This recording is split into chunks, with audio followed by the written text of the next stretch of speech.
हर हर महादेव दोस्तों, हम सभी दिन रात मेहनत करते हैं। हर इंसान यही चाहता है कि उसके घर में माता लक्ष्मी का वास हो, सुख समृद्धि हो। लेकिन क्या कभी आपके मन में यह सवाल उठा है कि इतनी मेहनत और पूजा पाठ के बाद भी कुछ घरों से गरीबी, कलह और परेशानियां क्यों नहीं जाती? दरिद्रता आखिर घर में प्रवेश कैसे करती है?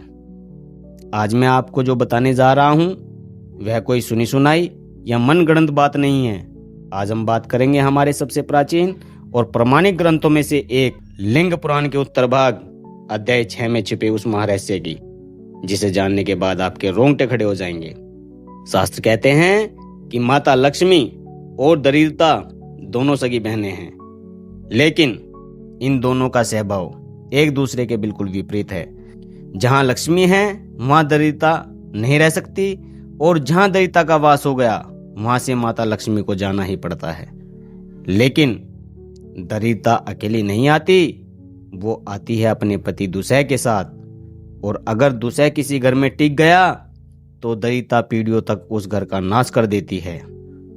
तो आखिर वो कौन सी गलतियां हैं, वो कौन से काम हैं जो दुसह और दरिद्रता को आपके घर का रास्ता दिखाते हैं? आज के इस विशेष एपिसोड में मैं हूं आपका दोस्त दीपक ठाकुर और महादेव भी हेल्प पर आज हम उन कारणों का पर्दाफाश करेंगे जो अनजाने में ही हमारे घर को बर्बाद कर रहे हैं। अगर आप सच्चे मन से चाहते हैं कि आपके घर और आपकी पीढ़ियों से दरिद्रता हमेशा के लिए दूर रहे, तो इस वीडियो को आखिरी सेकंड तक बिना स्किप किए देखेगा। और हाँ, अगर आप सनातन धर्म के इस सच्चे और प्रमाणिक ज्ञान से जुड़ना चाहते हैं तो अभी चैनल को सब्सक्राइब करके कमेंट में पूरे भक्ति भाव से हर हर महादेव जरूर लिखें। तो चलिए शास्त्रों के इस सत्य को उजागर करते हैं। दोस्तों, लिंग पुराण के अनुसार महर्षि मार्कंडेय ने दुसह को यह स्पष्ट निर्देश दिए थे कि उसे और उसकी पत्नी दरिद्रता को किन घरों में जाकर अपना स्थायी निवास बनाना है। तो ध्यान से सुनिएगा, कहीं आपके घर में भी तो ये काम नहीं हो रहे। जिस घर में देवों के देव महादेव और तीनों लोकों के स्वामी भगवान रुद्र की निंदा होती हो, जो लोग शिव को साधारण समझते हैं या शिव और विष्णु की भक्ति से हीन हैं, जो नास्तिक हैं, दुसह और दरिद्रता सबसे पहले उसी घर में जाकर वास करते हैं। जिस घर में शिवलिंग का नित्य पूजन नहीं होता, जहां महादेव या भगवान वासुदेव की अर्चना नहीं होती, जहां विधि पूर्वक हवन नहीं होता, और जो लोग अपने पितरों के कर्म से विमुख हो चुके हैं, दरिद्रता वहां अपना स्थायी डेरा डाल देती है। जिस घर में गुरुजनों की, ब्राह्मणों की, गायों की और घर आए अतिथियों की पूजा और सम्मान नहीं होता, वहां से लक्ष्मी तुरंत विदा हो जाती है। आजकल घरों में पैसा तो है लेकिन शांति नहीं है।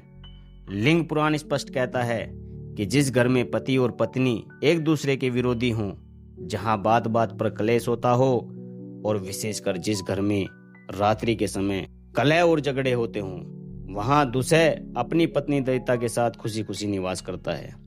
एक और बहुत बड़ा पाप जो आजकल लोग अनजाने में करते हैं, जिस घर में बड़े लोग बच्चों को भोजन दिए बिना स्वयं अच्छे और स्वादिष्ट पदार्थ खा लेते हैं, या जहां भगवान को भोग लगाए बिना मूर्ख लोग स्वयं भोजन करने बैठ जाते हैं, उस घर का अन्न दरिद्रता को अभिमंत्रित करता है। तो अब बात करते हैं आपके रोजमर्रा के जीवन की। क्या आप जानते हैं कि आपकी दिनचर्या भी आपकी गरीबी तय करती है? शास्त्रों के अनुसार जो लोग सूर्योदय के बाद तक सोते हैं, जो बिना स्नान किए ही भोजन कर लेते हैं, और जो संध्या के समय भोजन करते हैं या सोते हैं, ऐसे लोगों के घर में दरिद्रता को आने से कोई नहीं रोक सकता। जो लोग हमेशा मलिन यानी गंदे वस्त्र पहनते हैं, जिनके दांत मैले रहते हैं, जो अपनी क्षमता में बहुत अधिक भोजन करते हैं, जो जुआ खेलते हैं, मदिरा का पान करते हैं और मांस का भक्षण करते हैं, उन घरों को दुसह अपना स्थायी निवास बना लेता है। जो स्त्री पवित्रता से भ्रष्ट हो, जो देह के संस्कार, नहाने धोने और साफ सफाई से रहित हो, और जो दिन भर कुछ न कुछ खाती ही रहती हो, सर्वभक्षणी हो, वहां दरिद्रता हमेशा वास करती है।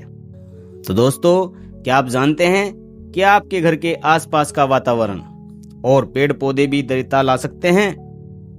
लिंग पुराण के अध्याय 6 के अनुसार जिस घर में कांटेदार वृक्ष हों, या जिस घर की सीमा में प्लास, आंख, नील का पेड़, दूध वाले वृक्ष, करवीर, केला, मल्लिका, ताल, तमाल, बिलावा, इमली, कदम, खैर, तगर, बरगद, पीपल, आम, गूलर, कटहल, जटामासी या अपराजिता के वृक्ष हों, वहां दरिद्रता अपने पति के साथ निवास करती है।